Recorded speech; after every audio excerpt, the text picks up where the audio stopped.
All right, Dan, here we are. The Varsity Voices, week 8. Week 8, can you believe that? I feel like we just started doing this. And But here we are. Cold. It is getting cold. I see you got a hoodie on. I know nobody else can see you, but that says something, doesn't it? Says I'm old, number one, and always chilly, which is a bummer. But yeah, the weather has changed, and it's great to practice. It's unbelievable how temperature affects practice. I don't know. I know people, the players and coaches listening know that, but it's like, I wish you could measure by the degree. You know, upbeat practice starts at 72 degrees and lower. You know, lethargic practice, whatever that is, there's a definite line where you've got to, as coaches, be all over the guys to get them moving when it's warm out. And 85 and up. Right. Oof. Oh, yeah, that's really that's rough. tough. That's really tough. Yeah, I always think it's 80. I think, but that 80 just might be me. But that's me. That's old me. That's now old me you. Loves 80. You know, right. You love 80 because yes. all you're doing is going outside and you take about 50 steps and you sit down and relax and you look at the sun and you've got a drink in your hand and it's much better then. Yeah. But yeah, I remember that. 80. Yes, for sure. Bring on 80. So everybody, thanks for listening. I need to say that, Dan, because we've got some really loyal listeners, right? Whether it's on Spotify, YouTube, Odyssey, Apple, you know, we've got people listening in, and we really appreciate it, and we want them to keep doing that, right? Going from forward. Every continent. Not every continent. Damn. Maybe every county. Yeah, but that's us, Dan. I mean, we are a niche, aren't we? Yes. I mean, we're the Chicago Catholic League. We're Cook County. What other counties? DuPage County, maybe? Lake County. Probably get out to Kane County. Maybe out to Kane County. So Kane County, I think. we are county centric. And so we don't need international. We just need Will County. Yes. Yeah, that's a lot of counties. That's a lot of people, right? We still a lot of people. Got a lot of ground to make up. We do. But we appreciate everybody listening. And, people weigh in with us, Dan, whether it's through social media. We're on X. We're on Facebook. We're on Instagram. Can you think of any others? Or is that it? Yeah. We aren't on, we haven't done the TikTok thing yet. We're delving into TikTok. Yeah. We'll tell people that right now. But by the end of the season, I know there's only 2 games left. We will be on TikTok, and we will be big on TikTok. Our videos will be of us doing this is just going to be must-watch viewing. Yeah. Yeah, but, more so than anything else, Dan, I want to say I love our listeners and, that they've listened throughout the year. They've weighed in. They provided comments. They like us. So we're good with that, right? Yeah. Like, follow, and subscribe, please. Yes, please do that. That helps us, yes. Yes, so this is our Prognosticus episode, right, where we predict, we preview. What else do we do? We talk. We do a lot of chatting. We're good at talking. Yes. Yeah, we are. That's one of our strong points for sure. And I don't know. Did the Prognosticus weigh in with you heavy this week, Dan? Oh yeah, major influence. Influence. Although he picks the so-called favorites. I guess I would go by. I'm going to go by rankings that I see online on like Max Preps and some of those. They do everything automated and everything is AI there, right. And generated by stats and that sort of thing and common games. So they do have that algorithm. So came in with a couple upsets this week. So I listen to them. Sometimes I blow them off, but I shoo them away. Yeah. I know yours is a little more annoying. Very annoying. And I wanted him to join us this week, Dan, but I tried calling him, and it's a thing I do in my head. I told you, it's like a landline dial. Yeah, and it just rang and rang and rang, and nobody ever picked up. So I don't know. I think he might be a little shy. Maybe he's out of town. Maybe he's where it's warm. Yeah, but he did send me his notes. All right. Okay, good. So we're good. And the other thing he did say was that maybe next week, before the final regular season game, that he might consider joining us, Dan. Okay. All right. Okay. Good. Yes. All right. Good. That'd be good. I'd like to hear from him. Yeah, I would too.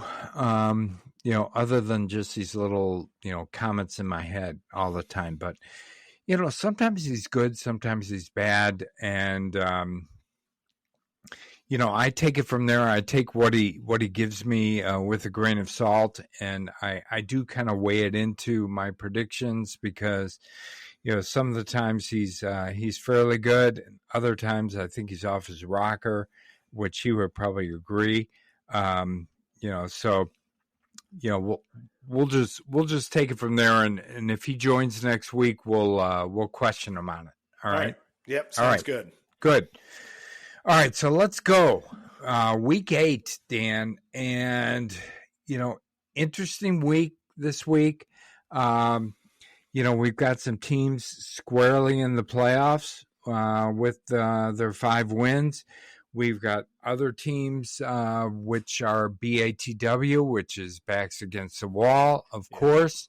Of course. And then we've got some other teams that are, and this is a new thing that I'm coining, Dan, is NTL. You know what that means? Let's see. Let me think. NTL. No? Nope. Nothing to lose. I like it. Right.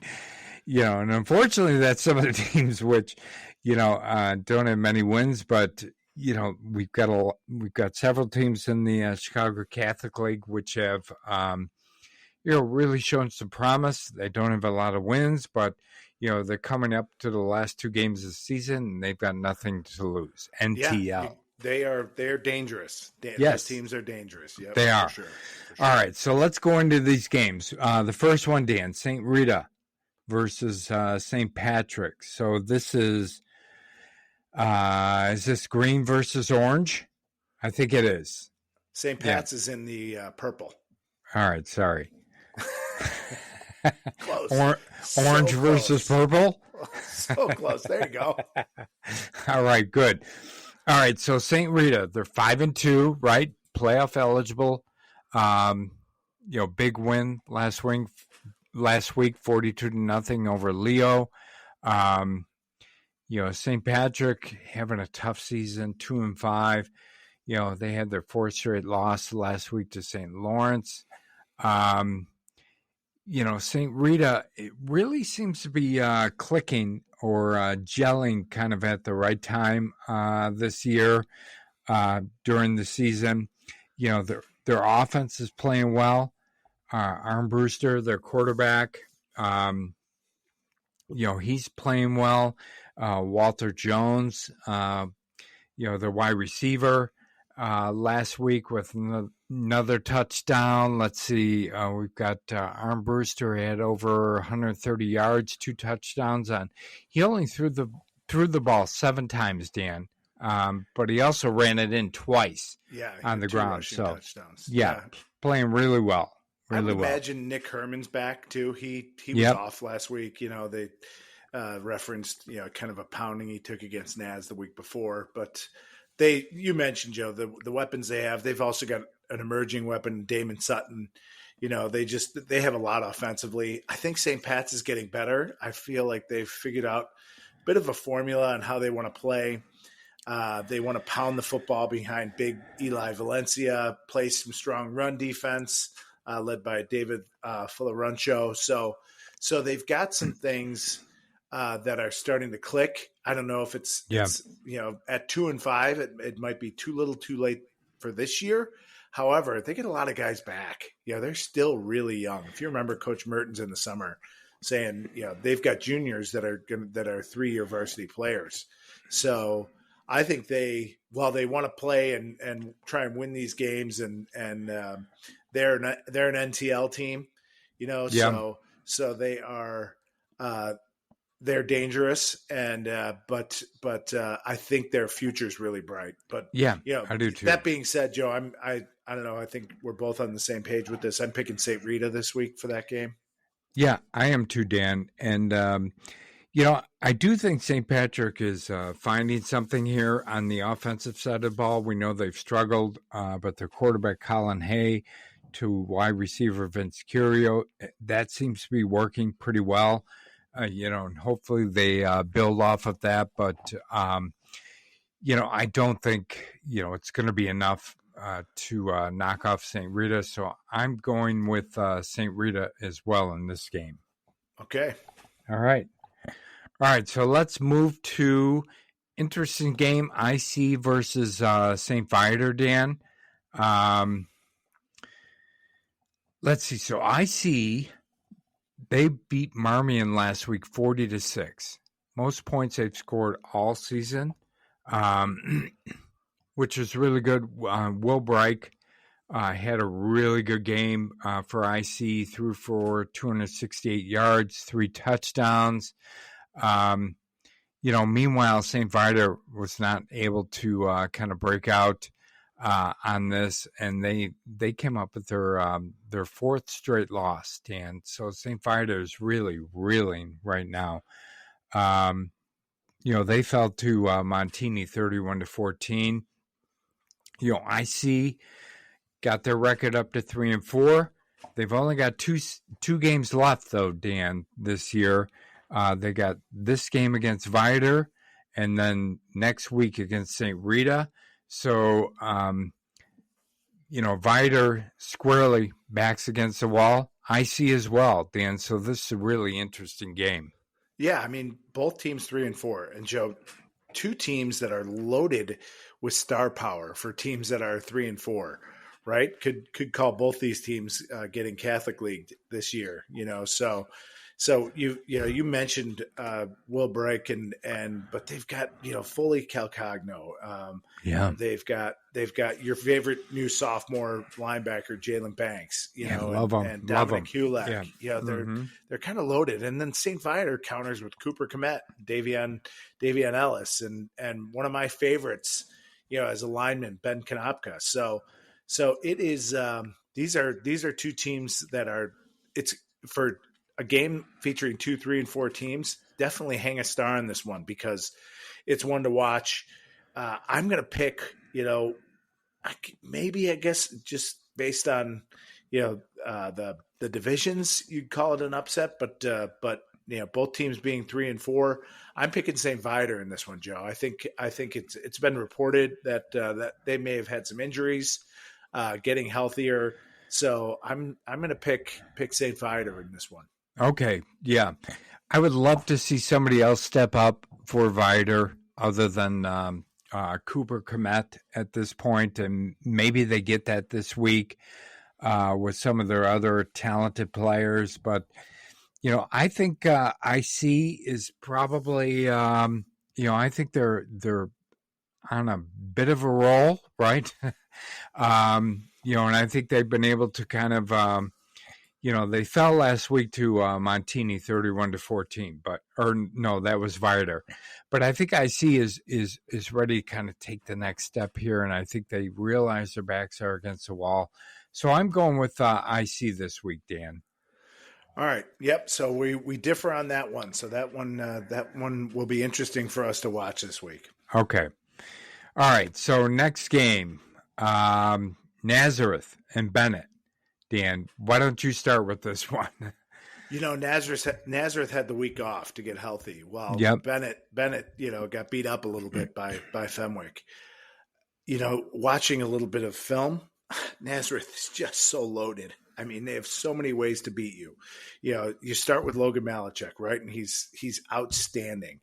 But then you've got the people he can throw to, Jake Sestone, Trenton Walker, James Penley, the people he can hand it to, Eddie McLean, Leswari Tittle, Anthony Donato. And that doesn't even include their great line and their outstanding defense.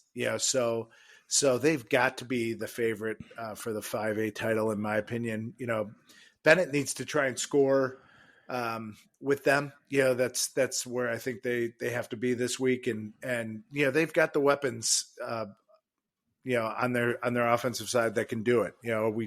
We thought maybe Marty Radgowski was banged up a little bit last week. He didn't really get as many touches as he typically gets. So we'll see how healthy he is. But Ryan Kabaki's been outstanding at quarterback all year. He has. He's tough as they come. Luke Doyle and Luke Wilds have both been outstanding. I just think, defensively, if they can hold up, that's what would concern me if I'm Benet. So my pick is for Naz in this game, Joe. Okay, yeah. And I think, when I looked at this game, I thought Benet would have to play almost a perfect game, flawless, and would have to have all of their players 100%. I know Radgowski is banged up. Their lineman Quinn Devine is banged up a little bit too. I'm not sure, how much they're going to be able to contribute this week. Without those two, as well as needing to play a flawless game, I think Nazareth has got way too much, talent and weapons for Benet to contend with. So I'm picking Nazareth as well. All right. Let's see. We go to St. Francis and DePaul. St. Francis hosting DePaul. So 5-2 versus for St. Francis versus 6-1 DePaul Prep. Yeah, and I think I see big points in this game, Joe. Two high-powered offenses. Yeah. I really do. Yeah, and that being said, I think some of my favorite players defensively are on St. Francis, and Tanner Glock, and who's a kind of a do-it-all guy, and James McGrath, who I've watched. He's a sophomore linebacker that really sets the edge well, plays punches above his weight. That's for sure. But DePaul's coming off a huge victory over Carmel, and Juju Rodriguez and his receivers, Matt Osterman, Braden Peavy, along with Nick Martinez, they're a loaded offense with weapons as well. So there'll be a handful for St. Francis. Both teams are rolling a little bit. I think this is going to be a really close game. One of the marquee matchups of the week in the Catholic League. For sure. And I think it's going to be on the blue field in Wheaton. I think that'll make a bit of a difference. DePaul coming off that huge emotional win last week. We'll see if they can continue on that roll. But I'm picking St. Francis this week based on a couple more playmakers defensively that I've seen for St. Francis. Yeah, so I think this may be one of the most evenly matched games that I've looked at. Over the course of the last several games. So, St. Francis, 201 points scored. DePaul, 202 points scored. St. Francis has given up 140 points. DePaul, 122. Average points per game, St. Francis, 28.7. DePaul, 28.9. How much more evenly matched can that be, Dan? Both of these teams are playoff eligible at this point. St. Francis got their fifth win, beat Marian Catholic last week, 38-27, which I thought was a little closer than I anticipated. DePaul Prep, huge win, as you mentioned, beating Carmel last week, 25-22. Within the last minutes. I remember when we interviewed Coach Passarella from DePaul earlier preseason, and talked about getting some of those signature wins this year, and his team believing that they can win those big games and learn how to win those big games. And I think they've done that. Obviously, they're 6-1. So, there's a lot of talent on both sides on this game. You've got Brady Palmer from St. Francis, the quarterback. That connection to Zach Washington, the wide receiver, is going really well. They go Tyvon Ransom, their running back. So there's going to be a lot of talent out there on the field in this game. You pick St. Francis, Dan. I think I'm going to go with DePaul Prep in this game. Okay. All right. Yeah, that's good. That's another one. I like those ones that we differ on, so we can pay attention. I know we haven't talked results of our picks Yeah, in the we past have. few weeks. We've talked about those. You're winning. You want me to say it again? You're doing better right now. How many times? All right, I said it there. I'll say it again, probably, towards the end of this episode. No worries. All right. No worries. It's all good. All right, good. Yeah. All right, let's move to the next one, and it's Marist, Marmion. So Marist coming off an impressive win over St Ignatius, 37-19. Marist goes to 6-1. I was a little bit surprised at how lopsided of a win that was over Ignatius, Dan. But, when I looked at a little bit of the film, Marist's offensive line and defensive line, they really dominated against St. Ignatius, which surprised me a bit. But, they're huge. They're huge. They are.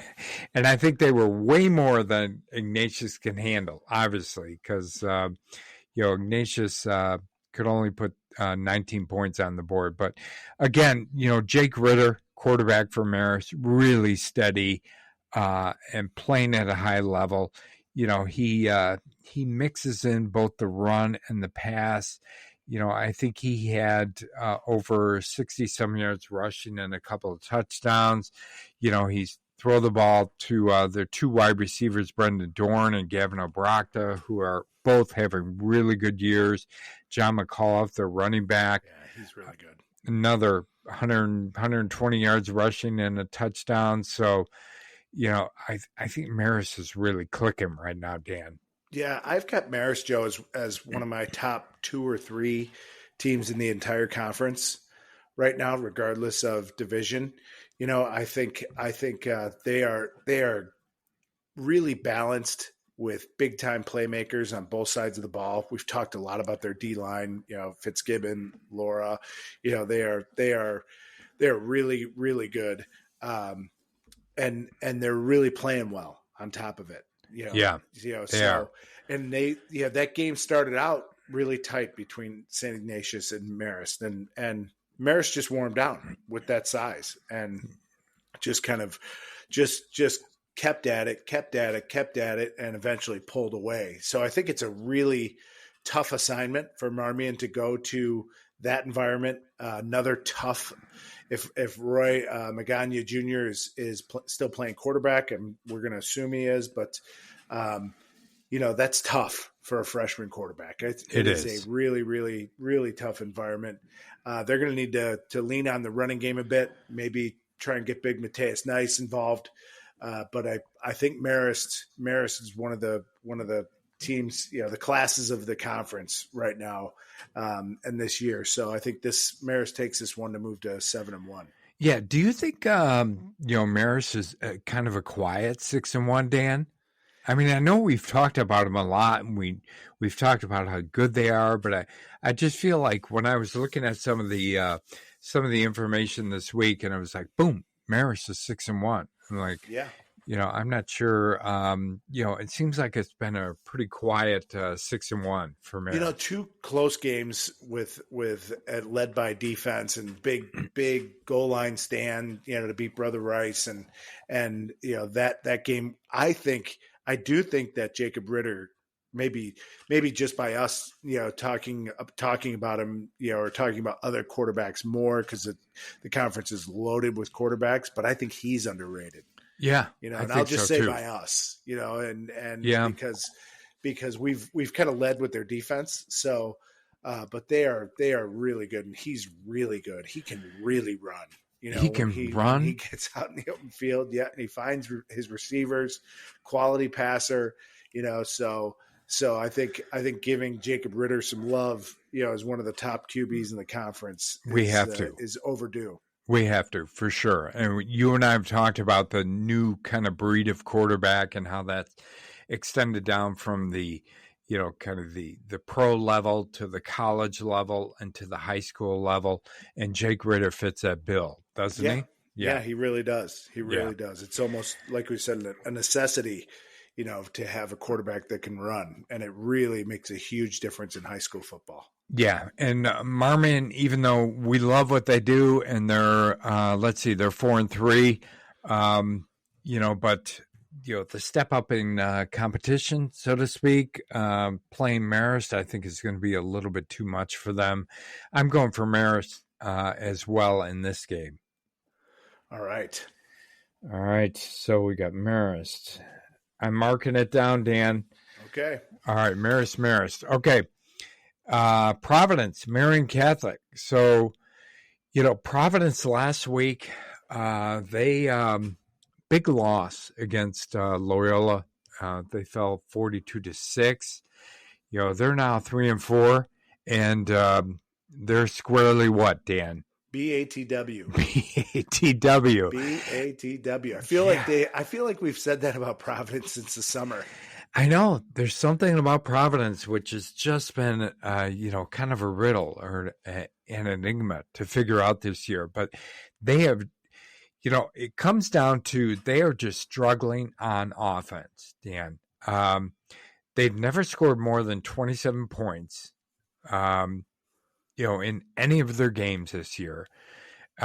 They've only averaged, I think, 15 points in the games that they've lost. So they're definitely in that BATW category. They've got this game against Marian this week, which is a winnable game for them. But then they've got Joliet Catholic to end the regular season.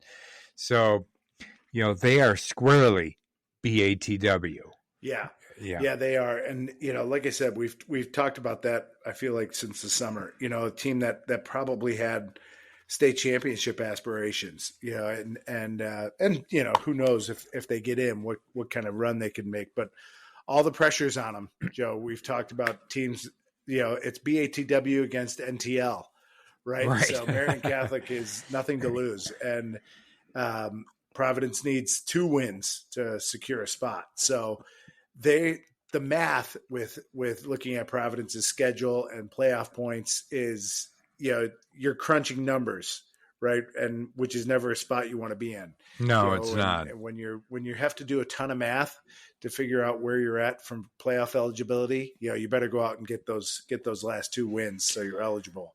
Now they've looked better with AJ Rayford at quarterback, and we know firsthand that sophomore class is loaded. Really, really good. But even though the results have been mixed with Rayford at quarterback, I think they respond this week. I think they feel that pressure. They respond to it, and they get the victory this week. So I'm going with Providence. All right, yeah, and they're going against another team that's struggling on offense, and that's Marian Catholic. We know they have a good defense, but I think if they can score, I mentioned 27 points. I think if they can score 27 points this week, they've got a really good chance to win this game. I do think Marian Catholic has found a little bit of something in their junior running back, Kyle Scott. They are feeding him the ball constantly, and he's responding. I'm not sure if it's going to be enough, and this game is at Providence, so I'm picking Providence as well. Okay. All right. Okay, so let's go to Notre Dame and Leo, Dan. Yep. Notre Dame and Leo. 1-6 versus 2-5. So 1-6 Leo travels to Notre Dame, one of my favorite places to play and coach.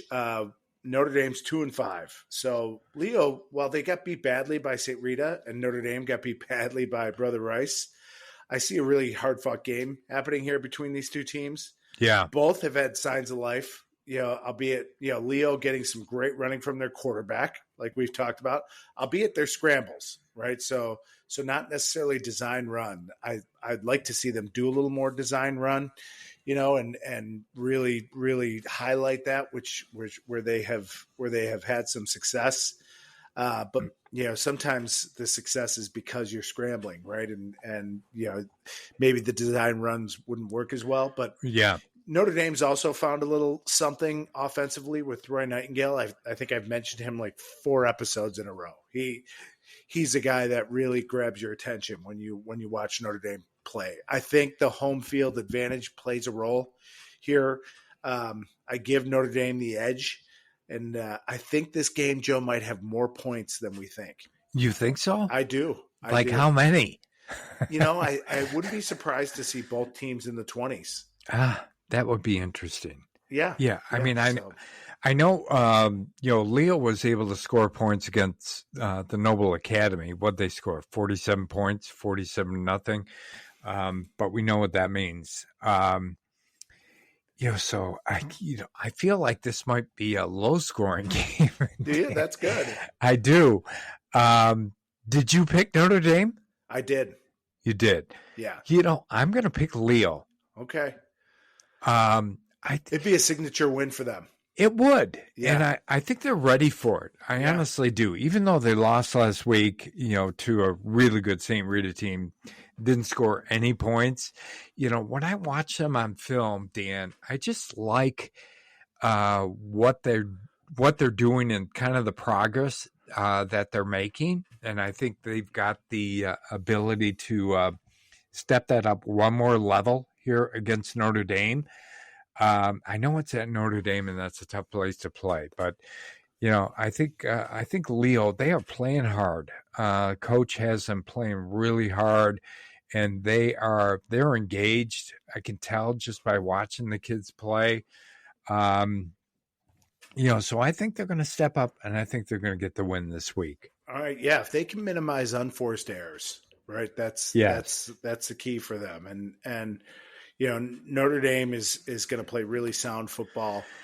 They are, and if they've got to find a way to get in the end zone. If they can score, 27, I think which I think they can do against the Leah, but it'd be asking a lot. I know they haven't had a ton of success offensively, but I wouldn't be surprised to see a special teams touchdown for Notre Dame. They play pretty good special teams. Defensively, they could get a score. So that's kind of how I'm thinking the game works out with Notre Dame taking this one. Okay. All right. Good. All right. So St. Laurence and Brother Rice. So these are two teams again that on paper pretty evenly matched, even though the records wouldn't show that. Both teams, Dan, are averaging over 30 points per game.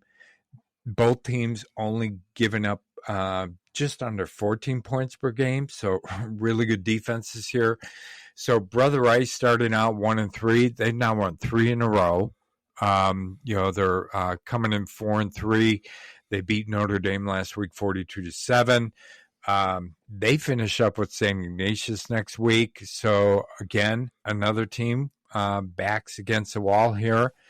But I think if Brother Rice, if they end up with 4 wins, they may be a prime candidate for one of those 4-win playoff teams, which we're hearing so much about. And people talking about the Chicago Catholic League. When you look at who Brother Rice has played this year, and they've had a really tough schedule. They played Marist, they played Rita, they played Mt Carmel, they played Loyola.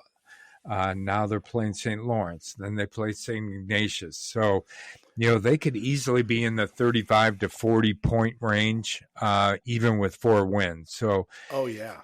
Yeah, for sure. They might be 40. Well, I guess if you look at their whole schedule, without adding up, if you add up the rest of the schedule, I think they might be at 40 already. But they have the math on their side. Yeah. Right. Yeah, mm-hmm. They do. And they're on a roll. I mean, they've won 3 in a row. So it's funny. We talked about, I think they may have been our first BATW team. They were. Yeah. Several weeks ago, we were like Providence in the summer and then Brother Rice. Right. Yeah. But they really rolled against Notre Dame. I mean, and, scored a bunch of points, and Notre Dame is not a pushover defensively at all. No, they're not by any stretch. So they went from BATW now to looking for a good seed, mm-hmm. and 6-3 would get them a good seed. The interesting thing about St. Laurence is, number one, their health. How healthy are they at quarterback and running back? Yeah. And that when you examine their schedule a little bit, they've got one game against a team with a winning record, and that was Fenwick, and they lost that game. And they gave up 37 points. Yes, in that loss. So yeah, really interesting to see here. So this is a little bit of a barometer game, I think, again for St. Laurence. And even though they're 6-1, I'm sure they know that. They may not talk about where they've been at schedule wise and where their wins have come from, but it's there and they can feel it. And so I think it's a tough game to call. It's going to be another close game for Brother Rice, which is played in a few of these close games. And I think Brother Rice wins this one in a close one. Okay, even though it's at St. Lawrence, right? Yes. So you're weighing that in as well. Oh yeah, I am. I think those South Side schools when they are playing against one another, I think you can. Well, for the most part, you can throw out the home field advantage. They're both be really well supported there. I still think Marist is the toughest place to play in the conference, but I think they'll be really well supported at St. Lawrence. Yeah, so St. Lawrence 6-1, right? As you mentioned, they beat St. Patrick last week 24-13, which was a closer game than I think either of us expected. Dan, they've still only given up 79 points in 7 games. And 37 of those were in their loss to Fenwick. Right. So we know they've got a good defense, but, was that an anomaly, or is their strength of the schedule playing into this a bit? I agree. I think we'll find out a lot about St. Lawrence this week going to, up against a good offense in Brother Rice. Who'd you pick, Dan? I picked Brother Rice. All right. In a close one. Yeah. I'm going to pick St. Lawrence, okay, in this. I think they show up. I think they step up, and I think they show what they're capable of against Brother Rice this week. Okay. All right. Mark it down. All right. I'm doing that right now. Wow. Yeah. We are really differing this week, Dan. Yeah. That's good. Make for an interesting Friday night blitz. It will. All right. So next game, Montini and St Ignatius. This is going to be a really interesting game. So Montini's 5-2 after their win last week against St Viator. They beat them 31-14. They secure their playoff berth. Montini's now won 3 games in a row. We talked about them struggling a little bit on offense earlier in the season, but they seem to have gotten over that and found their groove lately. They're averaging 40 points per game in their last 3 games, Dan. And Montini also, this is a home game. Montini's 4-0 at home this year. Is Israel Abrams, quarterback, playing well. Santino Florio, the wide receiver, playing well. Jeremiah Peterson, the running back, playing well. Their defense, we know, is outstanding, led by the Arian brothers. Their outstanding defensive line with J.C. Hayes, Doug Mateo, Nicky Castaldo, and one of last week's Dog Pound members, linebacker Santino Tenuta, Dan. And they're only giving up 12 points per game. You know what that says about Montini? They're the best defense in the CCL right now. Wow. From a points perspective. Yes, from a points perspective. Yeah. So, what do you think when you look at this game, Dan? I just have a question for you. Yeah, all right. Are we riding the Bronco?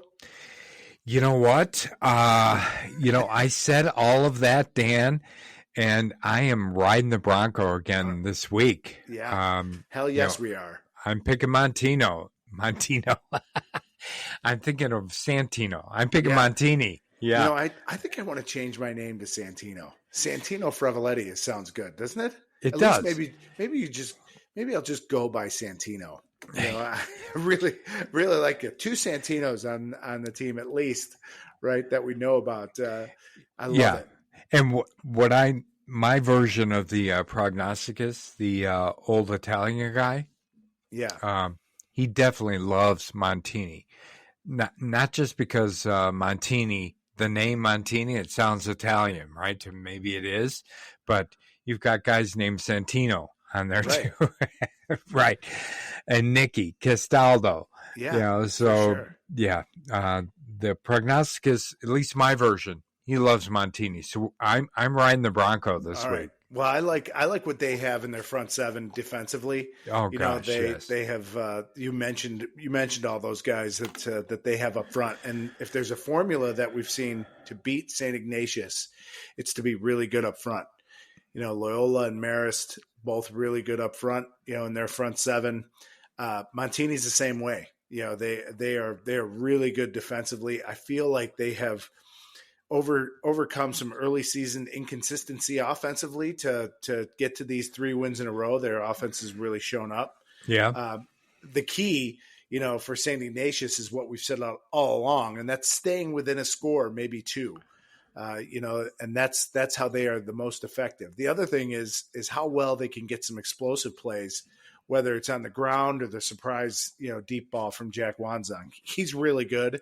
yeah. And, you know, while the fullback is kind of the bell cow of that style of offense, you know, their ability to get outside is when they become really dangerous, when they get their explosive plays. I think they're going to struggle again with that, with this Montini front seven. I think so too. And, yep. you know, that's really, you know, we kind of joke about the Montini and the Italian thing, but I like Montini in this one. I think it's going to be a close game, definitely one to watch, but my pick is for Montini.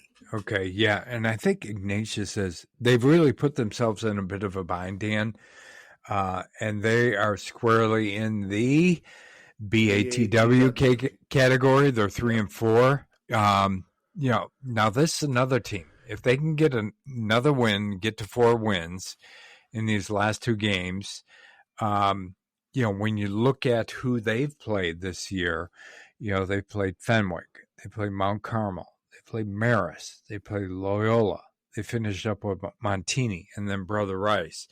You know, if they can pick off a win in these last 2 games and get to those 4 wins, I think they're squarely in that conversation about a 4-win playoff team. Yeah, the math is their friend for sure. Yeah, for sure. All right, but we're both going with Montini. Okay, good. So let's see, Carmel and Loyola, Dan. Carmel fell just short in their game last weekend against DePaul. They lost 25-22. What was that in the last? You were watching that game in the last couple of minutes of the game. Yeah, the last minute. You know, so DePaul scored 43 seconds left. Carmel came down the field, had a chance to win it. You know, so some heroics by the defensive backs for DePaul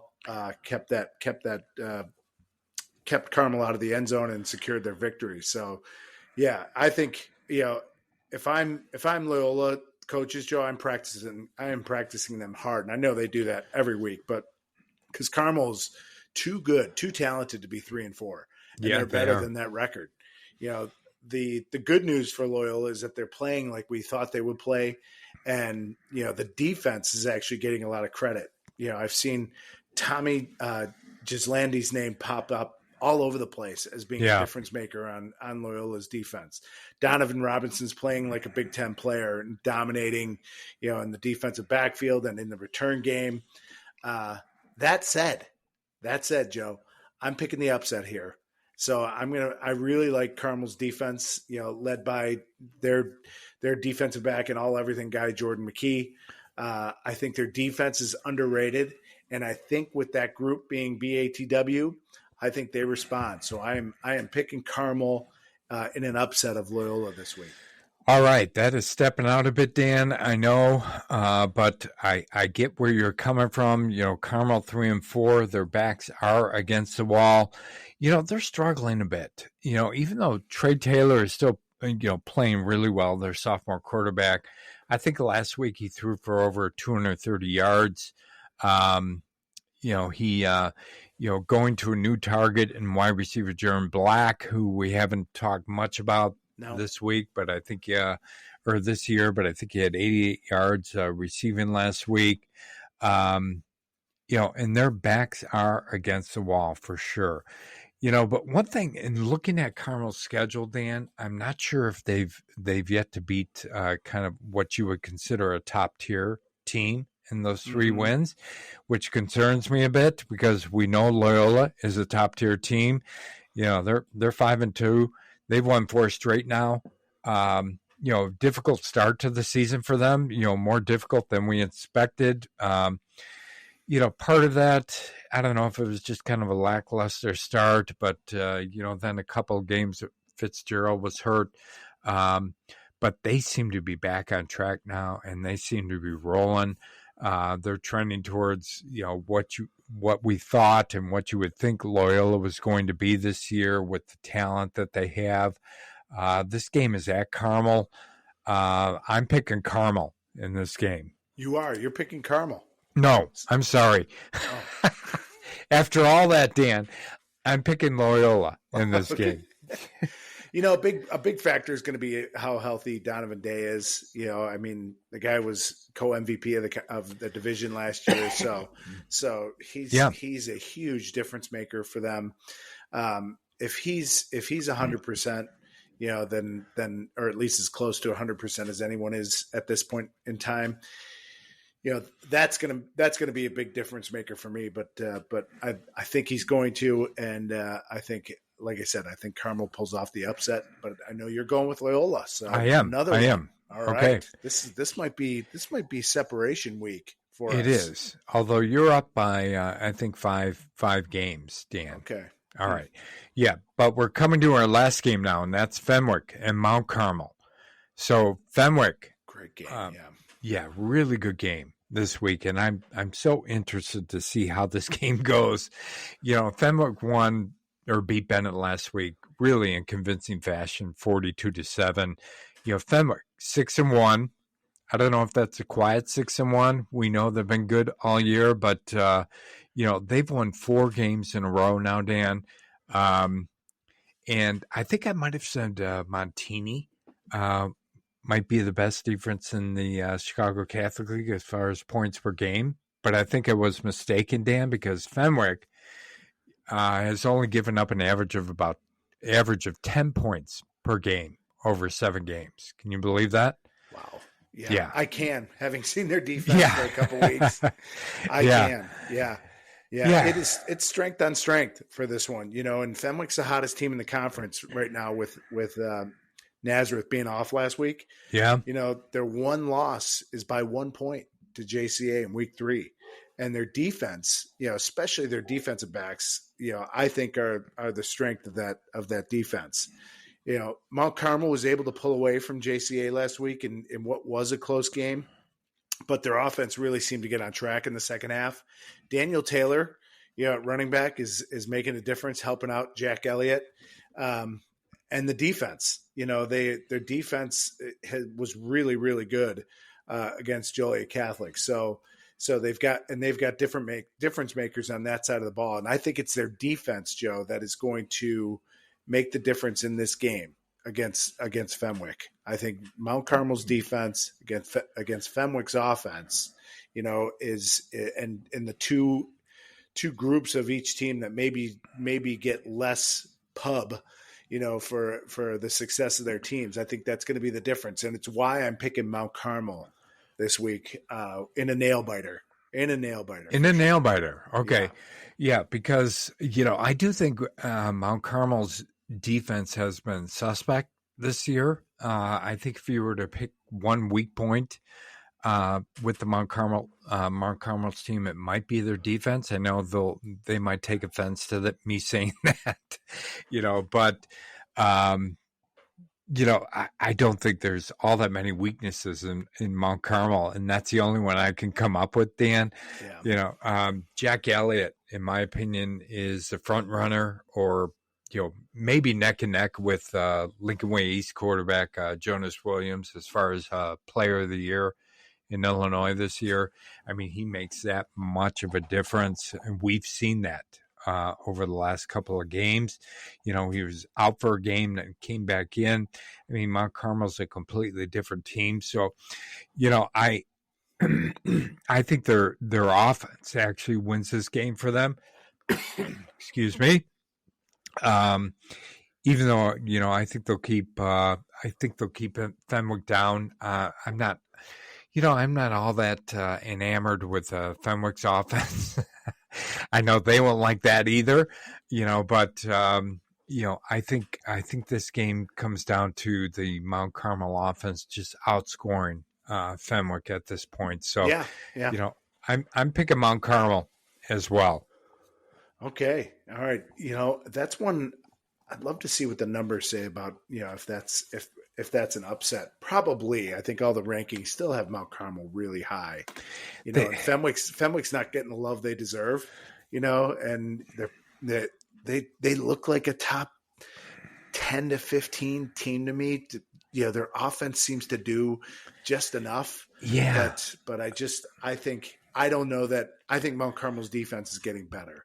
And yeah. I don't know if Fenwick's got the firepower. Yeah, and at this point, especially against a team like Mount Carmel, an offense that is just enough probably is not just enough. Yeah, good point. Right? Yeah. Yeah. Especially against Mount Carmel. I think Fenwick is going to – I'm not sure what class they will end up in the playoffs, but I think they're going to make some noise in the playoffs for sure. Are they going to be 5A, I think? Yeah, I think so. Yeah. 5A is shaping up to be rough. Yeah, really, really tough. But, we've seen, Fenwick has enough on both sides of the ball, but they aren't going to have enough against Mount Carmel. So, we both go with Mount Carmel in that game, Dan. All right. Well, that's our predictions and our picks and our previews of all the games. Prognosticus has weighed in for both of us this week. And interestingly enough, Dan, we've differed more this week than we have in any other previous weeks. So that may be why my Prognosticus was not answering the phone today. Right. Yeah. And I think it tells you about the league, right? I mean, that it is just so evenly matched. Obviously there's teams, depending on the division that are going to be different, but these games, it looks like Fenwick, Joe, we may have misspoken here. Fenwick is 6A right now. 6A. Okay. Yeah. Fenwick's 6A. So. That actually might play in their favor a little bit. Yeah. I think, well, you've got East St. Louis looming out there. So that would be, that'd be the one that, there's some good, boy. If Susie's projections are legit, which he is all over it, then that would be a tough one. Kankakee's there too. So there's some really good teams in 6A as well. But yeah, these playoffs just, it's not easy. There's no easy bracket. No. Looking forward to the playoffs, right? Yeah. See how some of these teams fare against some of the other teams we've been hearing about that aren't in the Chicago Catholic League. So, we always talk about how strong the Chicago Catholic League is, and that is true from year to year. But there's always teams out there in all these different divisions that are really outstanding, are having great years, and it's really interesting to watch watch some of the games that happen during the playoffs. Yeah, we joked, to open the show that we're focused. Our niche is the Cook and Collar counties, right? Right. And there's a lot of good football played outside of those counties as well. And while we lean CCL, and the teams that we like, there's plenty of good teams out there that'll give them great matchups week after week in the playoffs. All right, so that's it for this episode, and we're looking forward to Friday Night Blitz, Dan, because we've got some really good games as we just talked about that are coming up, and people, make sure you listen in to Friday Night Blitz. If you'd like to participate as well, you can do that. Reach out to us if you'd like to be a guest. As far as Friday Night Blitz is concerned, if you're at a game and want to sign in or weigh in and give us some updates from the game, we always encourage that and appreciate it. So, we're getting down to it. Last 2 games of the year. The more people we get involved, the more people who weigh in and want to comment, provide some comments to us, that would be great, and we would really like that.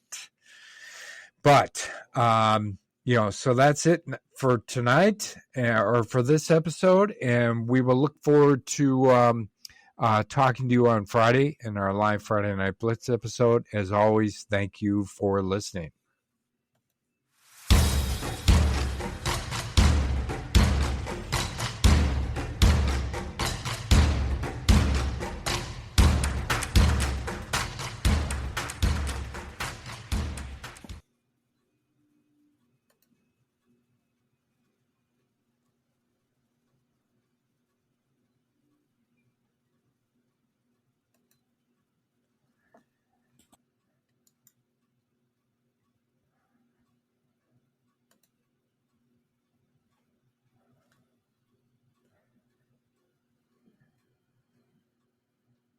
I think we're good.